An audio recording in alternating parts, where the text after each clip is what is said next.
Então, boa noite, nós voltamos. Kátia, volta aqui para nós. Kátia. Eu não tinha conseguido falar com a Karine, eu mandei a mensagem para ela e não consegui falar com ela. Então, agora vamos, sabe, aceitar. Boa noite para todo mundo, boa noite, Vivi, boa noite, Elaine, Loures, né, psicóloga que chegou aí também, Marilene.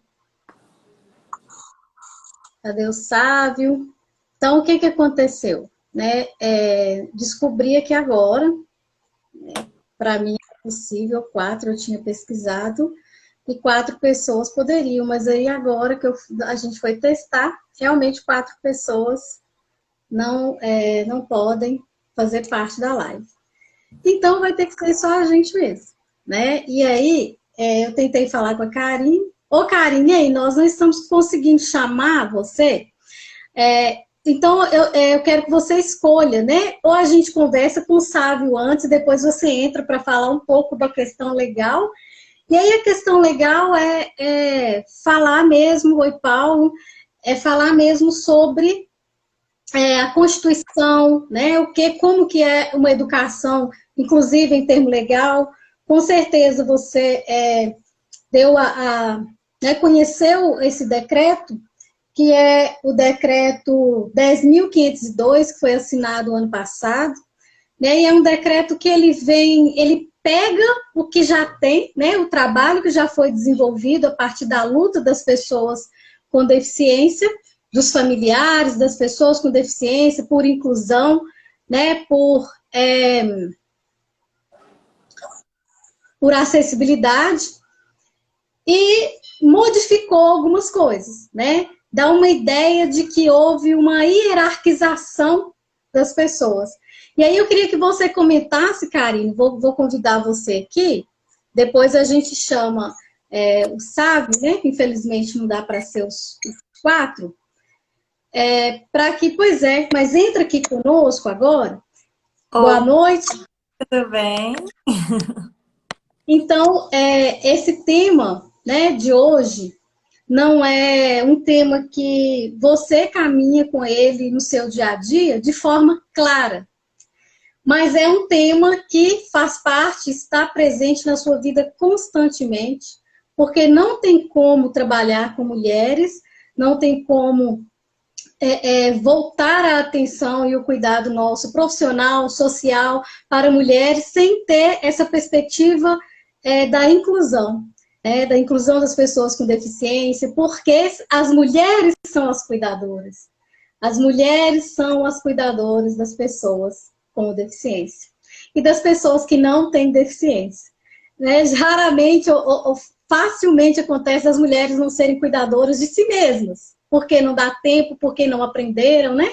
Então é importante, eu fico muito feliz de você ter aceito conversar conosco, aí você pode ficar tranquila que você, como conhecedora do direito, você vai trazer a sua perspectiva enquanto Constituição Federal e enquanto a leitura que você fez em relação a esse decreto. Aí depois a gente chama o Sávio, que ele traz tanto a experiência profissional dele, que é muito grande, né? O Sávio é uma pessoa que tem um conhecimento tremendo e é uma pessoa que tem lugar de fala. Né? O Sávio é PCD, ele vai se apresentar e é uma pessoa extremamente importante para a luta social. Né? Eu sou muito feliz por ter o Sávio na minha vida e muito feliz por ter Kátia e Karine também, né? Agora que entraram há pouco tempo.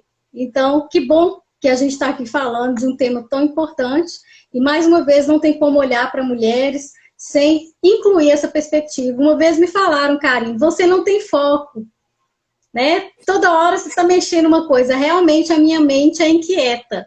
Mas todos os fatos são interligados, né? Se a gente está lutando pelo racismo, contra o racismo, a gente está lutando em prol das mulheres. Se a gente está lutando em relação à comunidade LGBTQIA+, a gente está lutando a favor das mulheres, né? É tudo interligado. Então, Karine, pode começar a falar Não, aí para mim. Bom, primeiro eu quero agradecer, porque eu fico muito feliz com esse convite mesmo. Eu estou entrando nesse universo, né, mais inclusivo agora. É impressionante, né, como a gente vive numa sociedade plural, cheia de diferenças e às vezes a gente se afasta, né, de algumas questões tão importantes. E essa semana eu tive uma experiência incrível de ir numa palestra, né, de surdos. E foi muito legal, assim, eu fiquei muito grata mesmo. E falei, nossa, gente, eu tenho tanto que aprender ainda. Eu sei que eu falho em algumas coisas. Tem que aprender Libras, é importante demais. E eu vou me aproximar mais, prometo. Porque é importantíssimo, né? Eu sinto que eu tenho muito que caminhar ainda. E é uma luta muito grande que merece muita gente de apoio, né? Lutando, buscando, entendendo a importância.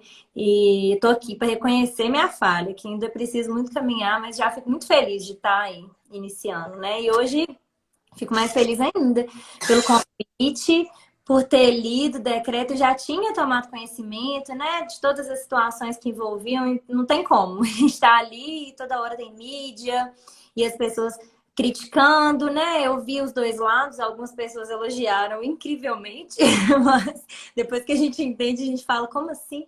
Mas fui ver ambos os lados, e aí, depois que você me fez esse convite, pude entrar mais ainda, né? Nesse universo do decreto. E vou assistir, assim, depois que eu sair aqui, vendo vocês, que tem mais lugar de fala que eu aqui, para aprender mais ainda, porque estamos em constante aprendizado, né? Então, nem é falha, viu, Karen? É algo natural, né? Nem é falha sua, é algo natural entre nós.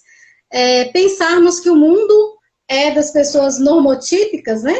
O mundo é nosso. Eu já ouvi várias falas. O mundo é dos ouvintes, então o surdo tem que aprender a falar. O mundo é das pessoas que, né? O mundo não é, o mundo é de todos, né? O mundo é nosso e a gente precisa ter essa perspectiva. Né? Então agora eu vou deixar você de novo que eu falo demais. Nada, que é isso, tem razão, é isso mesmo. Bom, na verdade, a Andresa até falou, né? Eu sou especialista em direito da mulher, em direito criminal, mas tive essa grande oportunidade de aprender mais sobre decreto. E assim, é difícil mesmo lutar por uma coisa, né? E excluir outra. A gente tá sempre lutando, né? Tá ali por várias lutas. E essa luta que a gente discute dentro desse decreto é da inclusão mesmo, né? Porque esse decreto veio com uma cara boa, porque ele aparentemente é muito atraente, né? Para quem conhece pouco do assunto, vai ler e falar: não, mas isso aqui é maravilhoso, não vai conseguir entender as críticas, mas são muitas e acho que a gente tem que falar sobre elas, né? O primeiro ponto é que desde a promulgação da Constituição de 88, a gente tem visto várias políticas, né, inclusivas, trazendo as pessoas com deficiência para o meio, né, de outras pessoas, para a gente aprender mesmo com as diferenças e conviver, né, todo mundo nessa grande sociedade que a gente tem em plural. E acontece que esse decreto veio no sentido contrário dessa política inclusiva mesmo que a gente viu na Constituição. Por quê? Ela exclui, né? Essa política que a gente vê nesse decreto, ela completamente exclui as pessoas com deficiência. Por quê? Ela oferece oportunidade, né, das pessoas com deficiência escolherem um ensino regular, que hoje, como que acontece? Preferencialmente, eles estudam nas escolas regulares, né, Andresa? Você pode até depois falar um pouco melhor sobre isso, para a gente promover mesmo essa inclusão, para a gente aprender, todo mundo a conviver, né, bem, em sociedade. E agora o decreto dá essa opção de escolher, entre aspas, né? Vou falar que é uma opção que não é muito bem uma opção, de escolher entre uma escola, né, especial, bilíngue, mas coloca ali também que poderia escolher um ensino regular. Só que várias questões do decreto, na verdade, tiram um pouco essa oportunidade de escolher. Estava até lendo muito sobre isso esses dias, que é sobre a questão da lei de diretrizes orçamentárias. Porque você pode escolher, mas eu vou investir nas escolas para pessoas com deficiência, ao invés de investir nas escolas regulares. Então, eu deixo de melhorar, né? Porque assim, a gente encontra hoje várias falhas nas escolas regulares que assim tem que receber, né? Incluir e na verdade ainda encontram algumas dificuldades, né? Porque assim, essa inclusão ela veio muito repentina, assim, e acabou que, né, o governo nunca deu, assim, realmente, né, a meios mesmo, né, para a gente incluir de fato.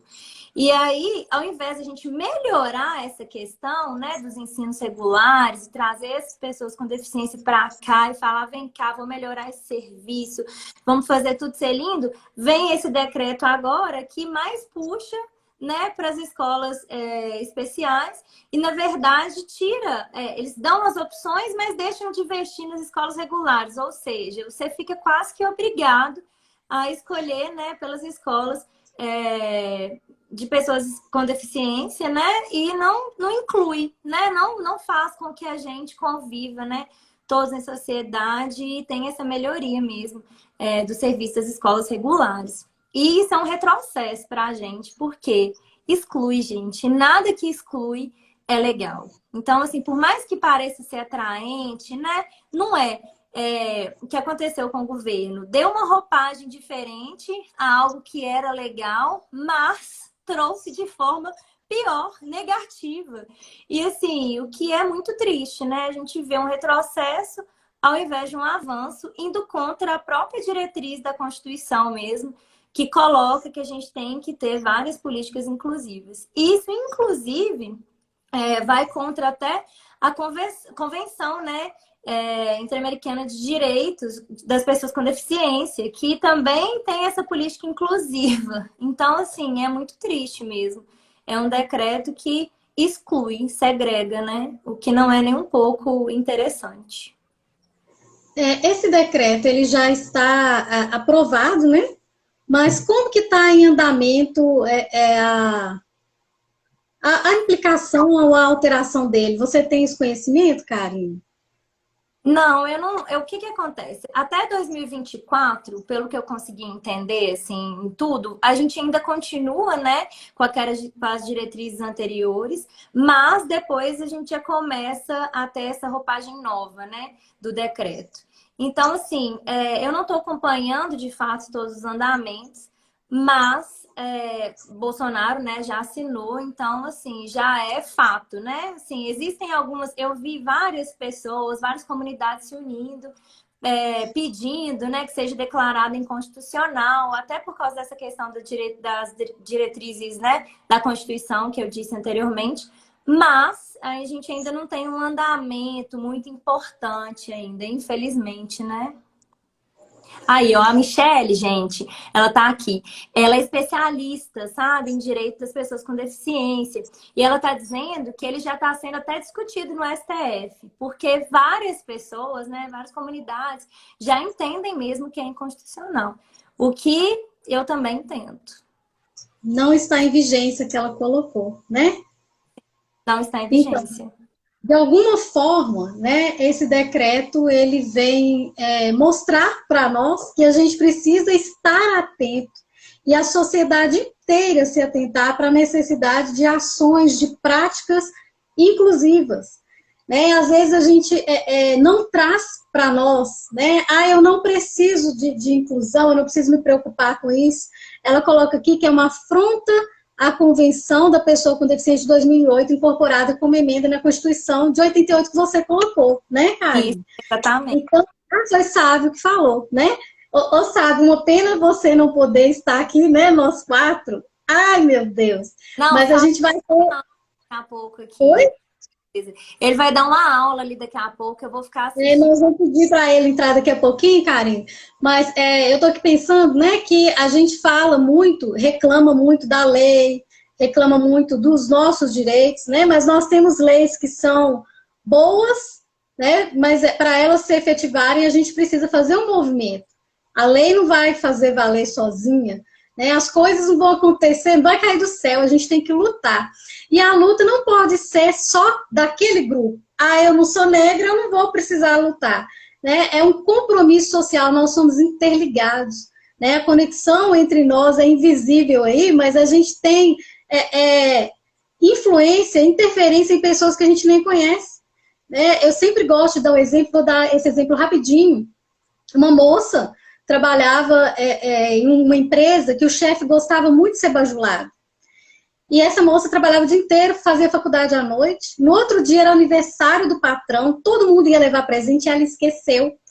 Nem conseguiu dormir à noite, levantou, foi direto para a porta de uma loja, ficou esperando a loja abrir, ia chegar atrasada. Na hora que a vendedora abriu a loja, ela entrou correndo e a vendedora brigou com ela ficou com raiva, saiu sem comprar o presente, acelerou o carro e atropelou uma senhora que estava passando. Essa senhora estava indo fazer faxina, tinha 5 crianças pequenas, a mais nova era um bebezinho de 6 meses.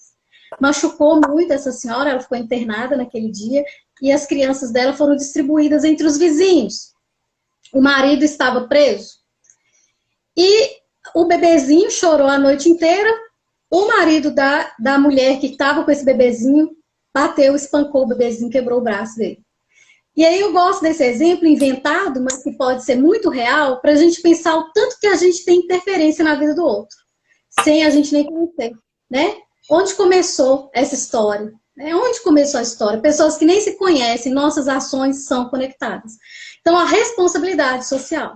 Então, você está falando aí, né, que está indo contra a Constituição Federal. É bom para nos chamar a atenção, embora não esteja em vigência, a gente precisa estar atento para as coisas que estão acontecendo e precisamos nos responsabilizar uns pelos outros. Karine, Eu acho importante a gente sim, falar que os nossos direitos estão sempre... A gente tem que estar sempre vigilante aos nossos direitos, né? A gente vê vários retrocessos, assim.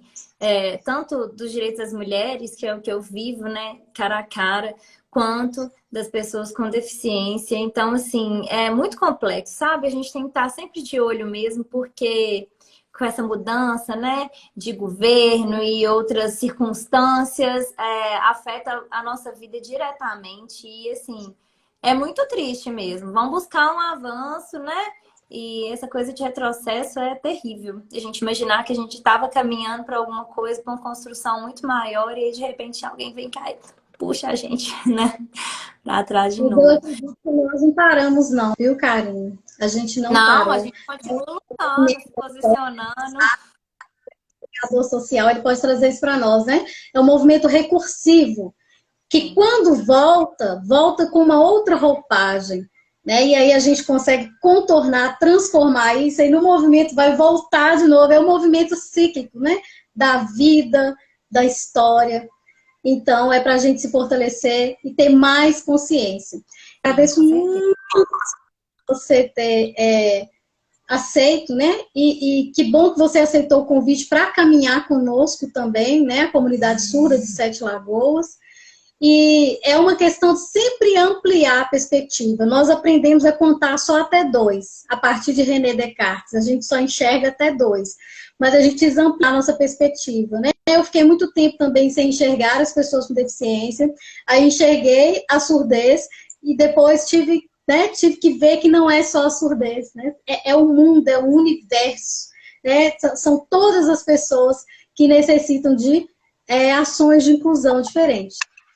Eu vou te pedir para concluir e a gente chamar o Sábio e você ficar aí conversando conosco no chat, tá? Claro, eu não saio daqui. Agora eu vou ouvir com quem sabe mais. Quem tem lugar de fala, quem tá aí na luta. E eu que agradeço muitíssimo mesmo a oportunidade, né? De estar cada vez mais inserida. E é isso, gente. Se vocês precisarem de mim, né? Eu tô aqui. Aprendo cada dia mais com vocês e quero mais ainda. Estou aqui observando, né? Que a gente busca conhecimento, está aqui super acessível e eu estou buscando mesmo. Tá cada vez mais envolvida. Muito obrigada mesmo. E eu vou ficar aqui. Pode deixar que eu mando umas perguntinhas. Deus. Boa lá. Nós do Cassel precisamos muito de você conosco, tá? Você vai aprender Libras e vai nos ajudar com o seu conhecimento. Tem advogada lá, mas você vai somar, né? Nós precisamos muito de você. E sempre lembrando que olhar para inclusão é olhar para a mulher, lembrando que a mulher é que é a maior responsável por cuidar, por lutar, né? Quando a gente fala de abuso sexual, quem denuncia abuso sexual, violência sexual são as mulheres, né? Nós que não somos coniventes com essas ações. Então, falou de mulher, tem que olhar para todos os lados mesmo. Ó, fica aí, tá? Vou chamar a Sábio. Então, tô aqui, de olho. Até mais. Vou te chamar, Sábio. Paciência, mole. Não estou conseguindo chamar o Sábio. Ô, Sábio, você quer mandar uma solicitação? Dá aqui, professor Sábio Tarso, mas não abre. Agora vai. Agora vai. Só o Sábio aceitar aí conversar conosco. Então, que bom que a Karine vai continuar conosco nessa caminhada, não é, Kátia e comunidade surda que está aqui. A gente precisa sempre ampliar a nossa perspectiva. E uma coisa que eu aprendi, né, até conversando com o Sábio mesmo, que práticas de inclusão, a gente pensa que inclusão é para pessoa com deficiência. Todas as ações inclusivas servem para todos nós. A convivência é mais leve quando as ações são de inclusão. Quem não quer andar numa calçada que não seja esburacada? Quem não quer? Né? Quem não quer ter possibilidade de acesso a rampas? Um exemplo tão interessante que eu gostei, né? O banheiro adaptado, gente, é bom para todo mundo. Né? Não atrapalha ninguém. São ações de inclusão. É boa para todos nós, né? A sociedade é muito melhor quando ela é inclusiva, quando ela é democrática. E aí chegou o nosso amigo Sávio.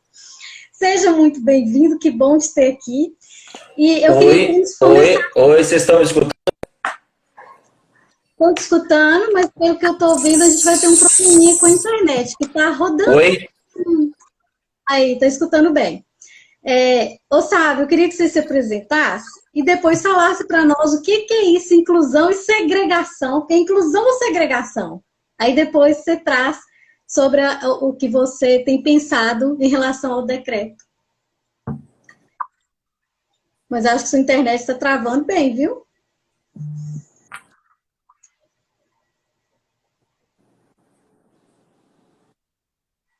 Ih, tá travando. Travando.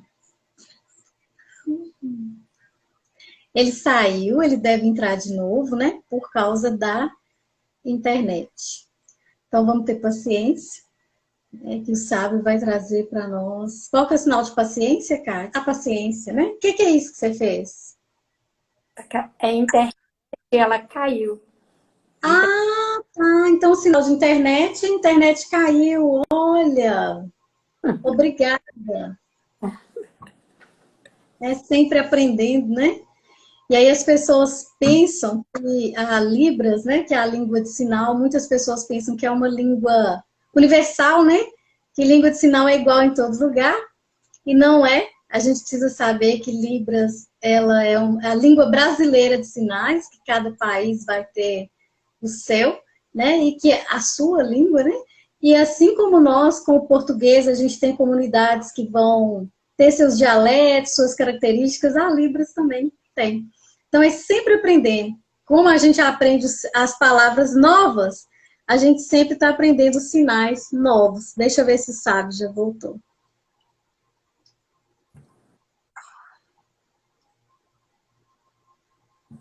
Vamos ver se ele já voltou.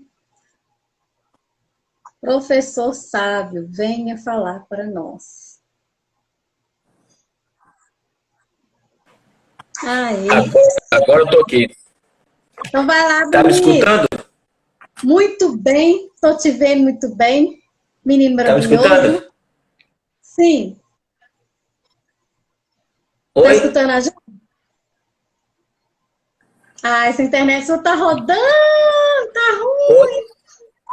A internet está ruim. Oi? Pode Oi? falar, sabe? Está contigo agora. Pode se apresentar. Diferencia para nós conceitua para nós inclusão e segregação, e manda ver seu conhecimento aí para nós em relação ao decreto. Olha, boa noite a todo mundo aqui. Eu venho para essa live aí convidada pela Andressa, mas é para aprender, Andressa. Estou querendo saber, estou querendo aprender. Aí você me anuncia como alguém que vai ensinar, mas eu quero aprender.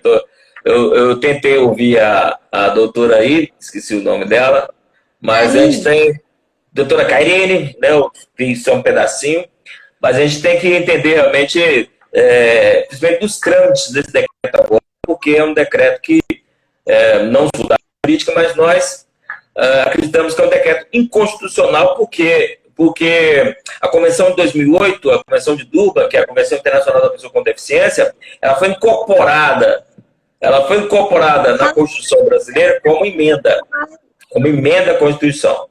Então, a gente acredita que esse decreto é uma ação arbitrária do governo para retroceder todos os avanços que nós obtivemos ao longo das últimas décadas, sobretudo depois da Constituição de 88 e das nossas convenções internacionais. Então, vamos lá. Meu nome é Sábio Tasso, sou professor universitário, eu sou do Movimento da Pessoa com Deficiência, sou PCD, né? Mas deficiência física. Toda vez que a gente fala para pessoas ditas normais, né, para o público, para a sociedade de maneira geral, sobre inclusão, a gente tem que... são duas coisas importantíssimas que a gente tem que falar para as pessoas. Primeiramente, afinal de contas, o que são PCDs? O que é a pessoa com deficiência, né? Essa definição é fundamental para a gente compreender em que seara nós estamos entrando e por que existem as políticas voltadas para esse segmento, que não é a minoria. Nós somos 45 milhões de pessoas, é muita gente, né? É uma Argentina inteira, nós somos uma Argentina dentro do Brasil, né? Nós estamos falando aí de 45 milhões de cérebros, né? Nós estamos falando de 45 milhões aí de individualidades, de subjetividades, de história, de cultura, e o Brasil não pode, nenhum país do mundo pode dispensar essa riqueza. E nenhum país do mundo pode também virar as costas e não tratar 45 milhões de pessoas, como seres humanos. Essa é a primeira coisa, né?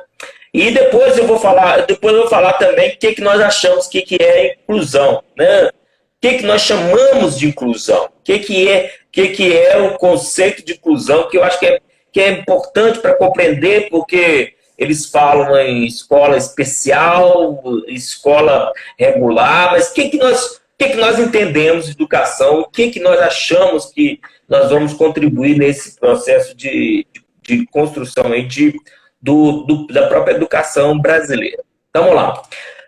Pessoas com deficiência. A Andressa vai me ouvir de novo, mas infelizmente tem que falar para você, tá, Andressa? Pessoas com deficiência. Pessoa com deficiência não são pessoas portadoras de deficiência. Não portamos nada. E não são também pessoas especiais, excepcionais. Não temos nada de especial. Nós não temos nada de excepcional. Nós não somos super-homens. Nós não estamos aqui superando limites o tempo inteiro. Isso não é coisa de humano, isso é coisa de desenho animado, isso é coisa do cinema. Nós somos humanos como todos os outros. É outro discurso, né, desumaniza-nos, nos torna menos seres humanos. Por isso que nós não gostamos da ideia de excepcionalidade, da ideia de especial, né? E nem a ideia de portador com deficiência. Por que nós não somos portadores? Porque a deficiência não é nossa. Vou repetir. A deficiência não é nossa. De quem é a deficiência? Eu gosto de dar sempre o exemplo. Vou dar o meu exemplo. Se eu pegar a minha chave do meu carro agora e entregar para qualquer um de vocês aí que tem carteira, vocês vão entrar no meu carro e falar assim: não, Carro normal. O carro normal. Vão pegar o carro e vão dirigir. Por quê? O carro tem direção hidráulica, o carro tem câmbio automático.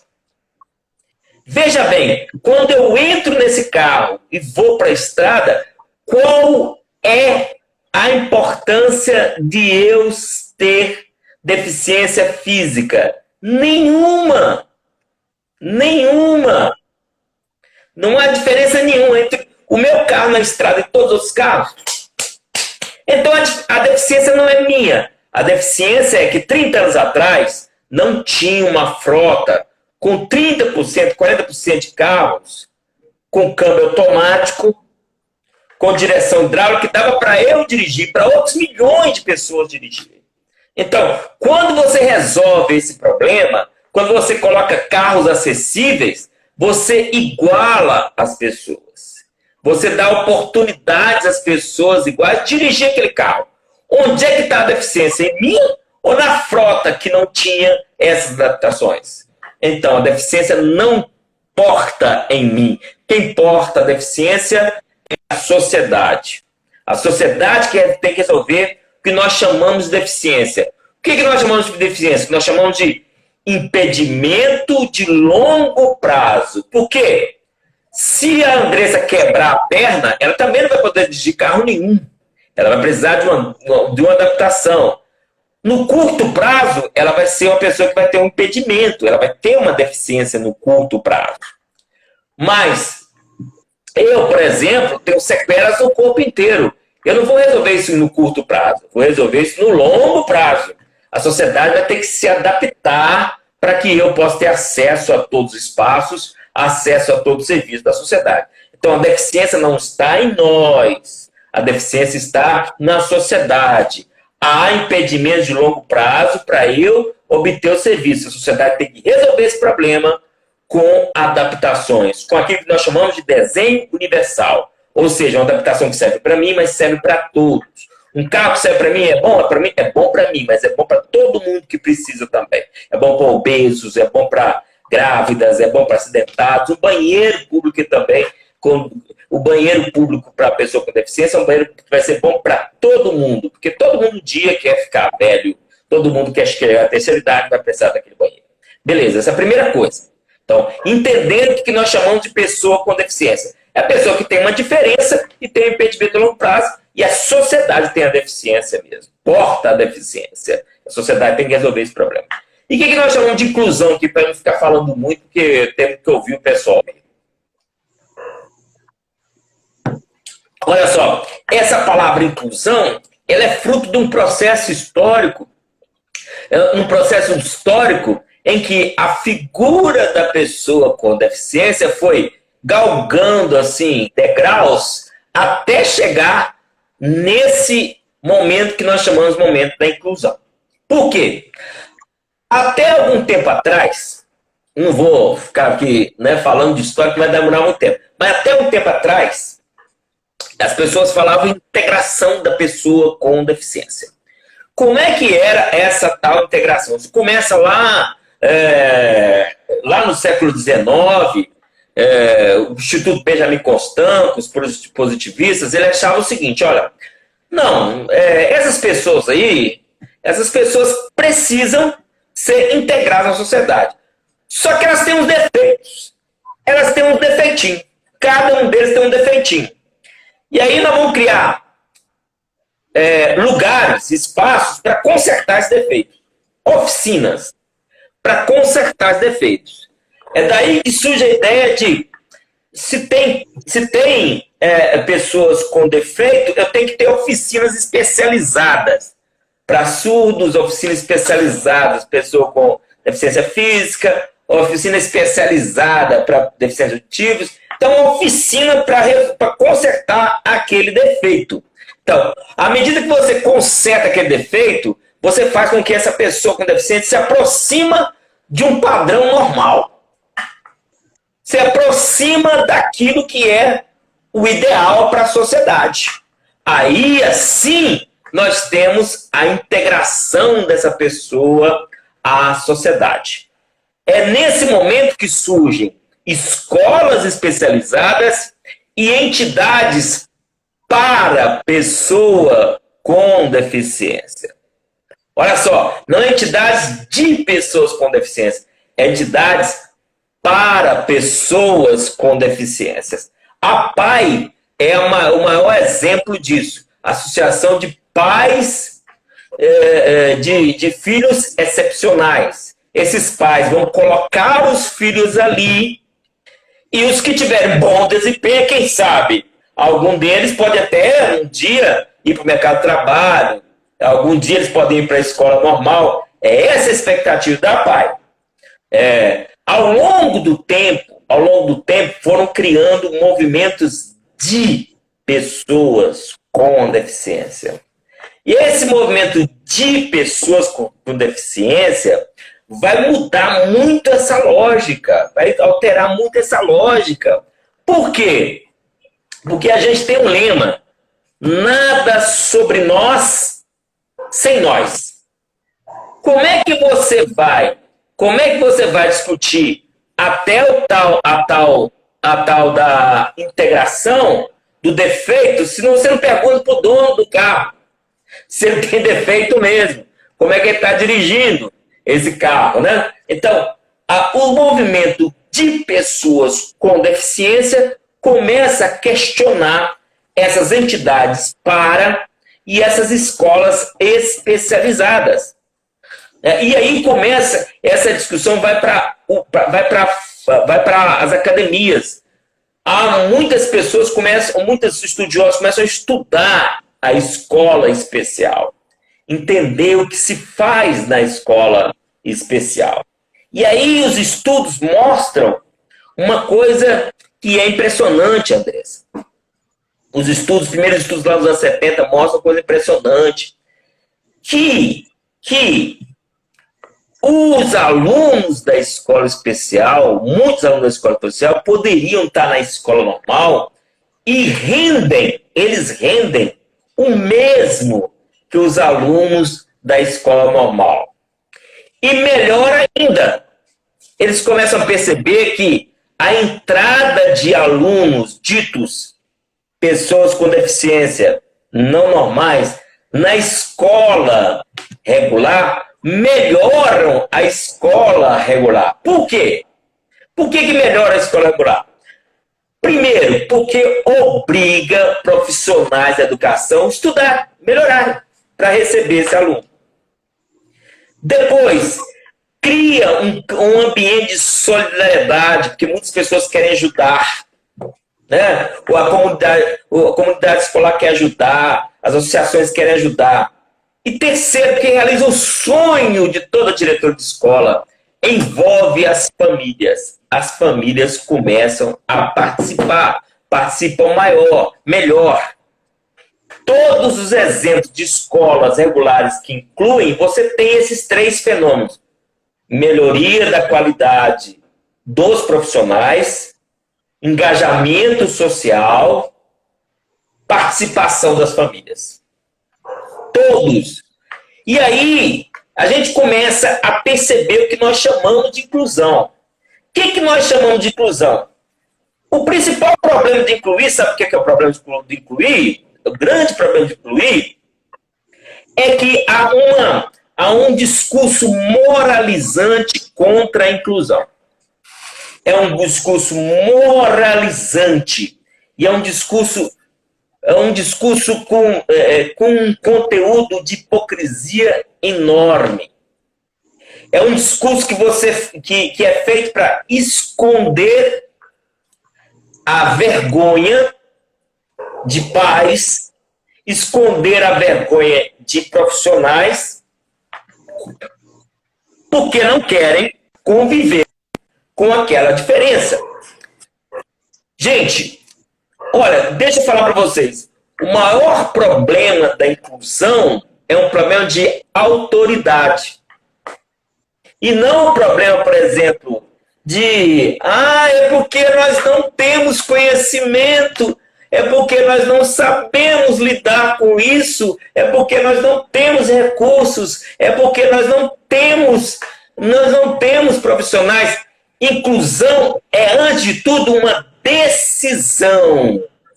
decisão política dentro da escola para ter aquele aluno dentro da escola. E aí, a partir desse momento,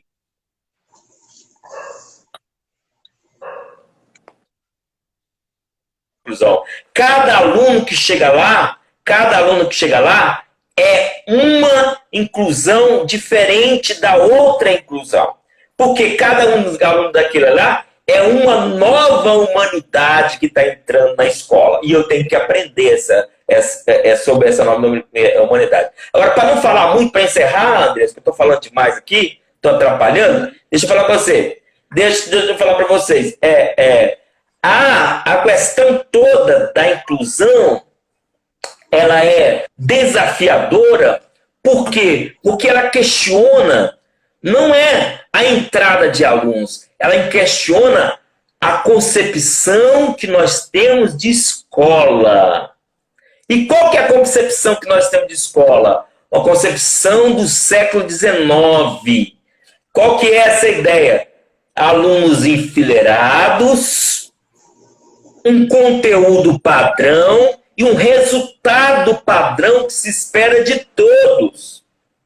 Ora, nós sabemos muito, nós ficamos falando tempo da educação, que as melhores universidades do mundo, que as melhores escolas do mundo já estão questionando tanto a estrutura, o formato dessa escola, quanto as metodologias de ensino que querem padronizar o ser humano. Ora, cada pessoa se aproxima do conhecimento com as suas idiosincrasias, com a sua subjetividade. E cada pessoa tem que ter como parâmetro ela mesma, e não o coleguinha. Ela mesma, e não aquele cara que quer estar na escola só para passar no vestibular da faculdade de excelência. A escola não é para dar resultados de excelência. A escola é para trazer para cada aluno a possibilidade de desenvolver o potencial que ele tem. É o potencial dele. Ele é a medida dele mesmo. Ele compete com ele mesmo. Aí, nesse momento, a escola faz aquilo que nós chamamos de educação da autonomia. E não a educação para competição, e não a educação para resultados, e não essa educação aí que faz propaganda do sucesso profissional. Né? Então, nós estamos questionando, quando nós queremos incluir, qual o modelo de sociedade que nós queremos, qual o modelo de educação que nós queremos, né? e qual modelo principalmente de humanidade que nós queremos dentro da escola, dentro dessa sociedade. Então, a educação, inclusive, é uma grande oportunidade para a gente repensar o próprio currículo, né, escolar. Poder pensar a própria forma como estamos na escola. Né? E para finalizar, mesmo, o grande momento que nós atravessamos é um momento realmente em que nós temos uma humanidade dividida, não dividida, eu acho que é um setor pequeno que quer fazer a história parar, e um setor que quer evoluir pensando esse processo de inclusão. Era isso, falei demais. Não falou demais, né? E tem uma coisa que eu gostaria que você pontuasse para a gente, né? Para as pessoas que estão aqui, e que para mim foi muito importante ouvir de você, que é a pedagogia do cachorro. A pedagogia do cachorro. Você fala dessa inclusão para cada aluno, para cada humanidade, né? Para cada ser humano que entra na escola, a gente pensa na autobiografia, né? é ouvir a história daquele aluno. Então, tem muitos planos que são construídos, né, para acompanhamento individual, plano pedagógico, né, aquele PPI, que é construído pela escola, muitas vezes sem a família e principalmente sem a criança. Porque a criança, ela pode participar, a criança, ela pode estar ali, né? Então, a gente não ouve pessoas e acaba focando naquilo que a gente considera como deficiência. E aí você deixou bem claro para nós que a deficiência é nossa em não saber lidar com a diversidade. Porque não há igualdade em nós. Quando a gente vai falar de mulheres, a gente fala de mulheridades, né? Quando a gente fala da masculinidade, são masculinidades, né? Não tem um grupo, as mulheres costumam dizer assim, sabe? Ah, todo homem é assim, todo homem que você conhece, né? São diversos homens, são diversas mulheres, diversas condições de estar surdo, ser surdo, sabe? Tem surdo que não quer aprender Libras, tem surdo que não gosta do aparelho, tem surdo que quer aparelho, tem surdo que quer colocar o implante coclear, tem surdo que não quer, né? Então, cada pessoa é individual dentro da comunidade. Então, não tem nada de igual entre nós. Então, a deficiência é realmente nossa. A gente precisa gritar isso, falar isso, publicar sobre isso, falar em todos os lugares. Eu queria que nós temos aqui 10 minutinhos, eu queria que você pontuasse sobre a pedagogia do cachorro, que não pode ficar sem falar. E é isso, pedagogia do cachorro. Depois eu falo da pedagogia do cachorro, eu vou ser... É que está perguntando que é uma metáfora, isso é metáfora? Na verdade, o nome que ele deu é pedagogia do cachorro mesmo, não é metáfora, porque são três palavras que começam com au do cachorro. Eu vou ser rápido aqui, não vou falar da pedagogia do cachorro, vou falar que nós chamamos de, para ser mais sintético, o que nós chamamos de inclusão são 3 palavras, né?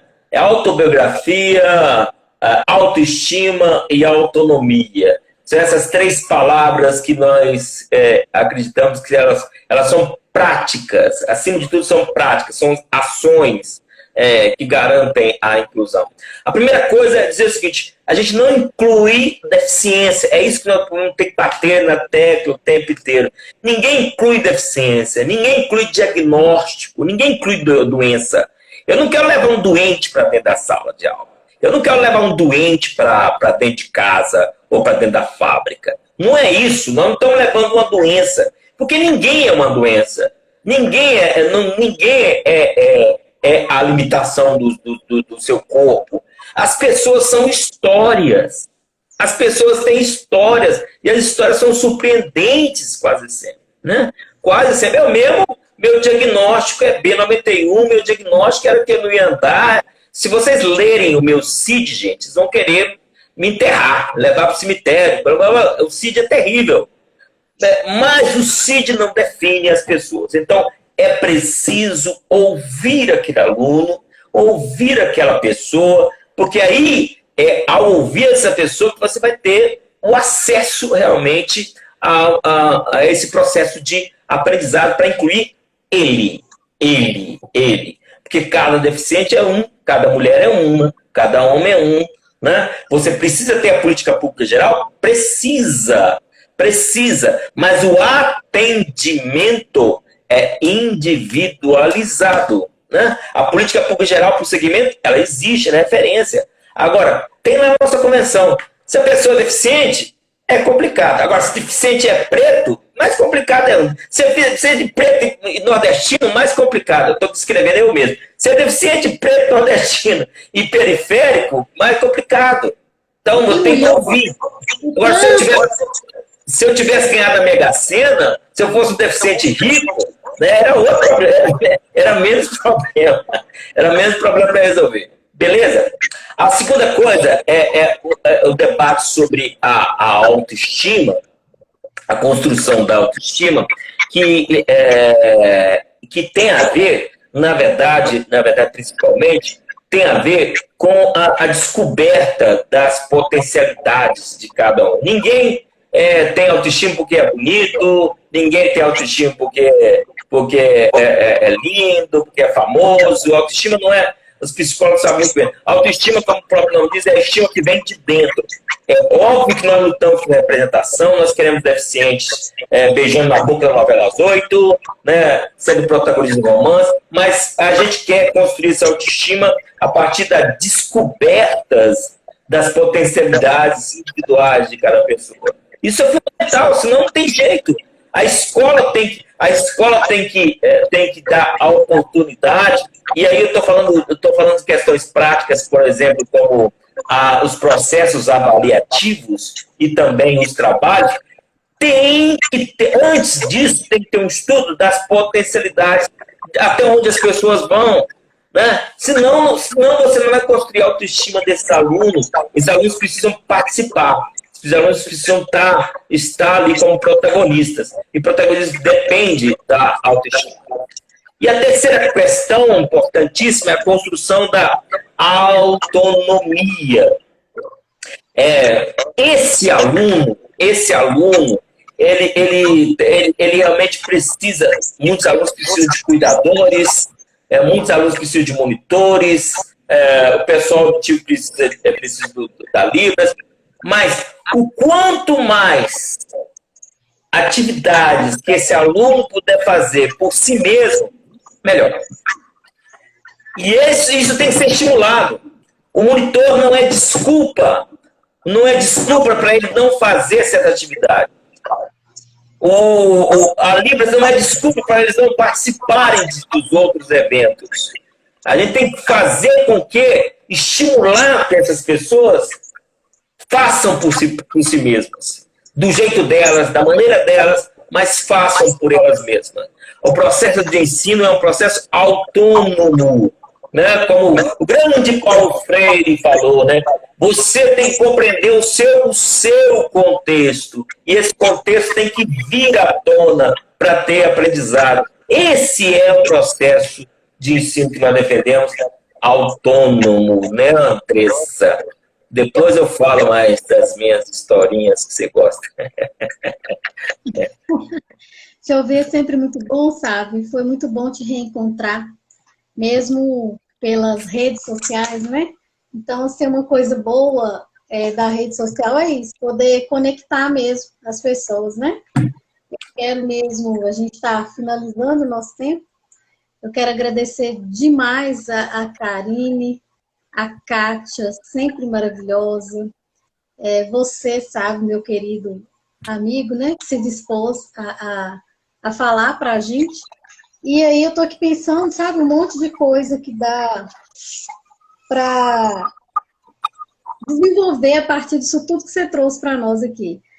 Aquela aula que você deu para a gente lá na nossa turma está rendendo até hoje, né? Então, todos os conteúdos que vêm, a gente vai puxando o que você nos trouxe.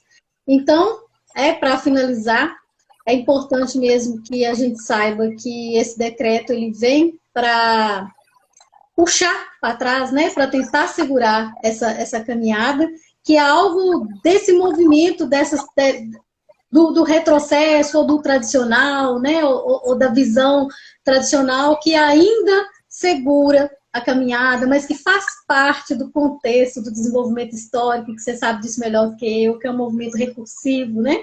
A gente vai, aí o movimento te puxa, e cada vez que a gente vai para frente, vai com uma roupagem.